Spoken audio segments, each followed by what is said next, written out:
bisa memberi manajemen batin dan pikiran. Saya baru saja semalam ada seorang lemot cerita sama saya, Bante, ternyata setelah hidup ini bisa melepas, ternyata menjadi ada hal yang baru. Itu memang kebahagiaan spiritual seperti itu. Ketika kita ingin mencapai pada titik kebahagiaan dalam spiritual, memang harus melepaskan, bukan harus memegang terus apa yang sudah ada di depan kita. Ketika kita mengendalikan sesuatu dengan kuat, tidak bisa dilepaskan apa yang ada di depan kita sendiri, akhirnya justru kita akan kehilangan. Sehingga kita harus mampu bisa melepaskan. Nah, disinilah yang terkadang menjadi benturan di dalam pemikiran umat. Di dalam praktek Buddhis banyak hal yang harus dilepaskan, tetapi pikiran kita terkadang menjadi ketakutan, harus bisa mendapatkan.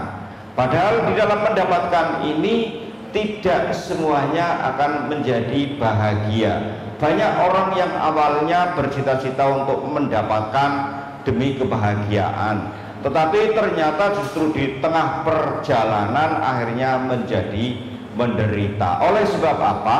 Karena cara mendapatkannya ini seseorang bisa melalui jalan yang tidak baik, hanya mengejar impian, saya ingin bahagia, kalau saya punya uang sekian saya pasti bisa ini, itu dan lain sebagainya. Sehingga pikiran kebahagiaannya ini hanya ada di dalam materi. Tetapi sesungguhnya kebahagiaan itu bukan semata-mata ada di dalam materi semuanya. Memang hidup ini harus penuh dengan materi untuk bisa melakukan semuanya. Tetapi untuk mencapai kebahagiaan bukan berarti semuanya harus dibeli dengan materi. Lah, inilah yang terkadang menjadi kendala kita dalam meningkatkan kemampuan-kemampuan kita di dalam spiritual.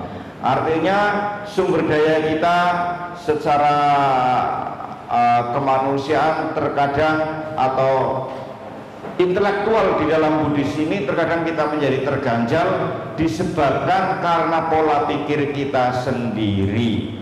Seperti halnya ketika kita belajar meditasi misalnya. Meditasi ini memang banyak hal-hal yang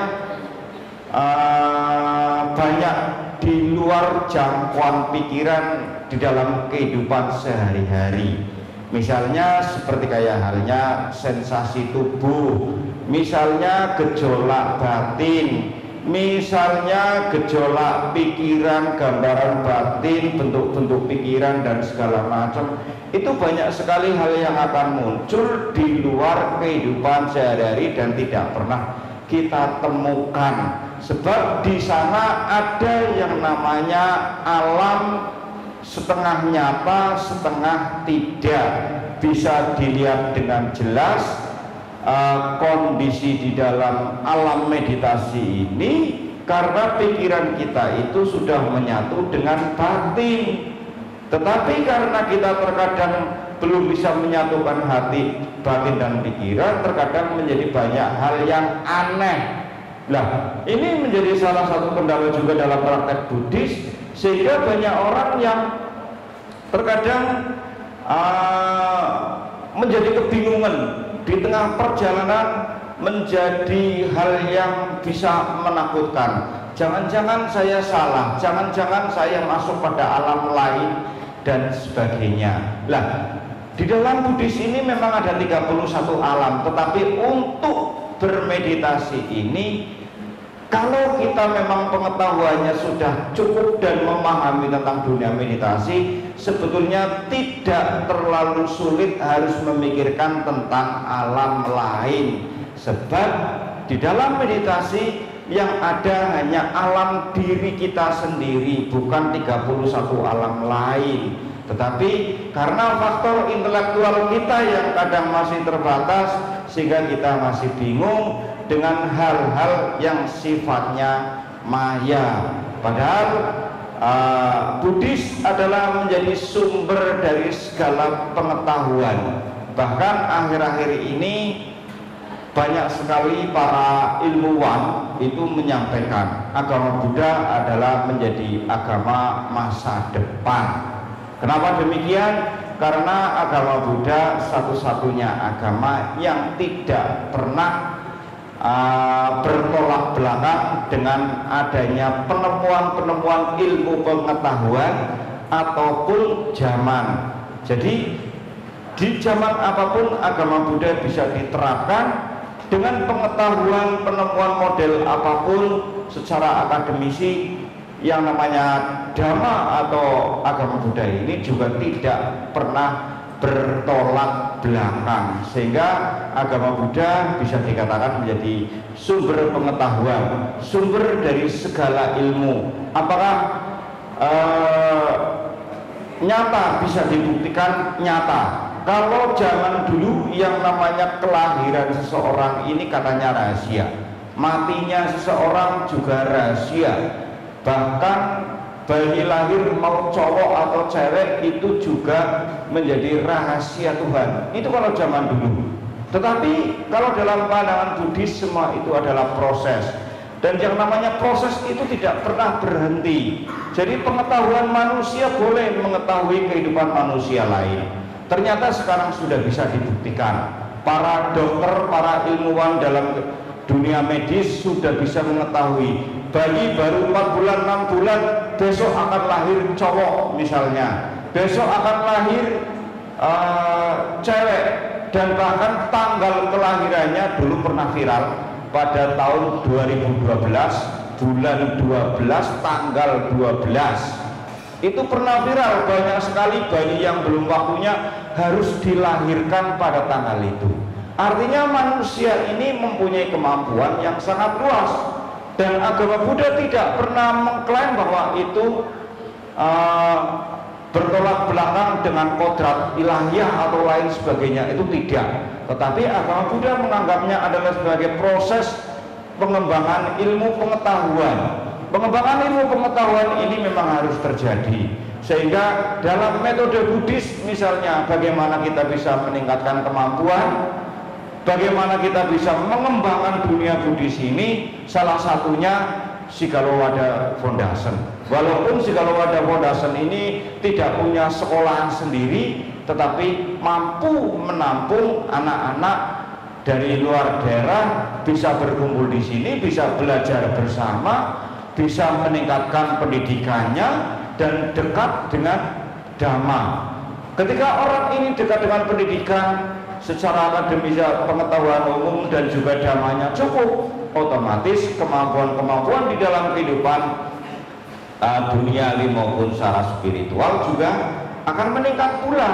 Sehingga bagaimana kita mengembangkan sumber daya manusia ala Buddhis, tentu saja kita harus selalu berdekatan dengan satu, tempat ibadah.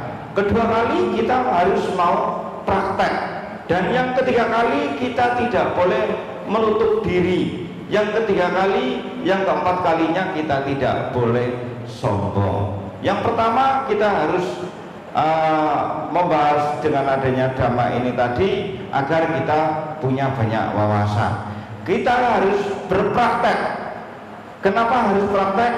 Karena sebuah pengetahuan akan menjadi nyata, betul-betul dipahami itu kalau memang ada praktek. Ibarat pembuat bakso, kalau tidak pernah membuat, hanya membaca resep menunya saja, adonannya saja, itu hanya ngomong belaka, tidak pernah ada kenyataan.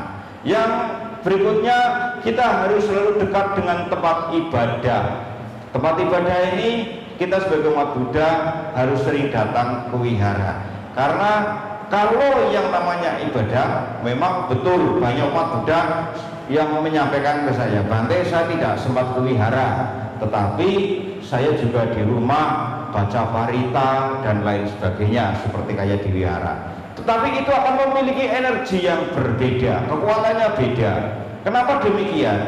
Ketika kita sendiri di dalam kegiatan suatu ibadah itu tidak ada tantangan.